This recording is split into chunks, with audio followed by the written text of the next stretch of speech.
1 வாரத்துக்கு முன்னாடியே எங்க அம்மா சொல்லியிருந்தாங்க. வர்ற ஞாயிற்றுக்கிழமை நம்ம ஊர் கோயில்ல வந்து வருஷாபிஷேகம். அன்னைக்கு கண்டிப்பா கோவிலுக்கு வந்துருன்னு சொல்லியிருந்தாங்க. காலையில 10 மணிக்கே வர சொல்லியிருந்தாங்க. நாங்க வீட்ல இருந்து அப்படி இப்படின்னு கிளம்புறதுக்கு ஒரு 11:30 மணிக்கு மேலேயே ஆயிட்டு. நானும் அம்மா சொன்ன அன்னைக்கே பாப்பா கிட்ட வந்து நம்ம வீட்ல எல்லாரும் சேர்ந்து கோவிலுக்கு போலாம். நெறைய டாய்ஸ் எல்லாம் இருக்கும். வாங்கலான்னு சொல்லியிருந்தேன். இன்னைக்கு புது ட்ரெஸ் போட்டு கோவிலுக்கு ரெடி ஆனதும் பார்த்தீங்கன்னா, நல்லா ஆர்வமாயிட்டா. எனக்கு நெறைய டாய்ஸ் வேணும். இந்த டாய்ஸ் வேணும், அந்த டாய்ஸ் வேணும்னு ஒண்ணொன்னா வந்து லிஸ்ட் போட்டுட்டு இருந்தா. நாங்க ஃபர்ஸ்ட் அம்மா வீட்டுக்கு போயிட்டு அங்க இருந்து எல்லாரும் சேர்ந்து தான் கோவிலுக்கு போக போறோம். கோவில்ல திருவிழா, வருஷாபிஷேகம் அப்பல்லாம் கோவில்லயே அன்னதான சாப்பாடு உண்டு.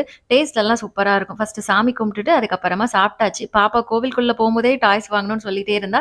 சாமி கும்பிட்டுட்டு வரும்போது வாங்கலாம்னு சொல்லிட்டு வரும்போது பார்த்தீங்கன்னா, அவளுக்கு ஒரு ஏரோப்ளேன் பலூன் வந்து வாங்கி குடுத்துருந்தோம். வீட்டுக்கு நடந்து போயிட்டு இருக்கும்போது அப்பாவும் பொண்ணும் சேர்ந்து நடு ரோட்லயே ஏரோப்ளேன் விட்டு விளையாடிட்டு இருந்தாங்க. இந்த ஏரோப்ளேன் ரூ. 70ன்னு வாங்கியிருந்தோம். வாங்கி ஒரு 10 நிமிஷம் கூட ஆகல. அதுவும் வீட்டுக்கு போறதுக்கு முன்னாடியே ஏரோப்ளேன் கிராஷ் ஆயிட்டு. அவள கொஞ்சம் சமாதானப்படுத்திட்டு அப்புறமா வீட்ல அம்மா கிட்டலாம் வந்து கொஞ்ச நேரம் பேசிட்டு ஈவினிங் போல எங்களோட வீட்டுக்கு கிளம்பி வந்துட்டோம். நாளைக்கு விளாக்ல பார்க்கலாம். பாய்.